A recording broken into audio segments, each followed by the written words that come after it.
আর এবার এই 26,000 চাকরি চলে যাওয়ার পর আর ওই আধার কার্ড ভোটার কার্ড ওসব কিছু করে লাভ নেই। দুদিন পর তো ক্যাবিনেটটা জেলের ভেতরে থাকবে। 8 তারিখের পর আমার যা মনে হচ্ছে মমতা বন্দ্যোপাধ্যায় জেলের ভেতরে থাকবেন। আর এবার এই 26,000 চাকরি চলে যাওয়ার পর আর ওই আধার কার্ড ভোটার কার্ড ওসব কিছু করে লাভ নেই। দুদিন পর তো ক্যাবিনেটটা জেলের ভেতরে থাকবে। 8 তারিখের পর আমার যা মনে হচ্ছে মমতা বন্দ্যোপাধ্যায় জেলের ভেতরে থাকবেন। আর এবার এই 26,000 চাকরি চলে যাওয়ার পর আর ওই আধার কার্ড ভোটার কার্ড ওসব কিছু করে লাভ নেই। দুদিন পর তো ক্যাবিনেটটা জেলের ভেতরে থাকবে।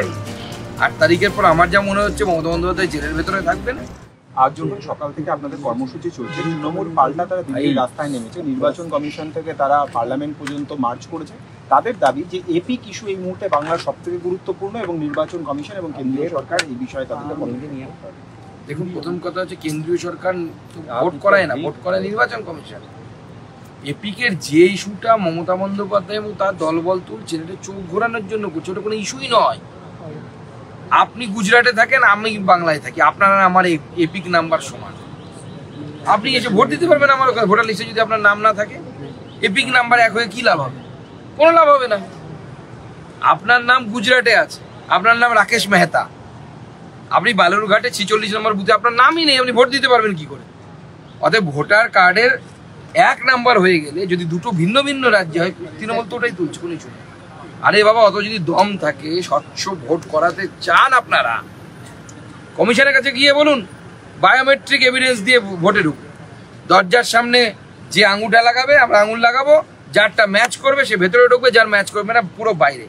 সিআইএসএফ লাঠি দিয়ে পেটাতে পেটাতে বাইরে। তৃণমূল আধার এবং ভোটার সংযুক্তিকরণেরও বিরোধী। আজকে তাদের যে মিছিল করেছেন সেখানে তারা স্পষ্টতই বলেছেন যে আধার এবং ভোটারের লিঙ্ক হোক, এটার তারা বিরোধী। তার কারণ আধারও ক্লোন করা হচ্ছে এবং ক্লোন করে সেখান থেকে ডুপ্লিকেট ভোটার কার্ড তৈরি হচ্ছে। তারা চান স্বচ্ছ ভোটার কার্ড তৈরি হোক এবং নির্বাচন কমিশনে গিয়েও তারা সেটা জানিয়ে এসেছেন। প্রথম কথা হচ্ছে আধার কার্ড সংযুক্তিকরণ ভোটার কার্ডের সাথে তার বিরোধিতা তৃণমূল কংগ্রেস তো করবেই। চোর কোনো চাইবে আপনি বাড়িতে কোলাপসিবল গেট লাগাবেন, তা চুরি করবে কি করে, শীত কাটবে কি করে? এ তো নতুন কিছু না।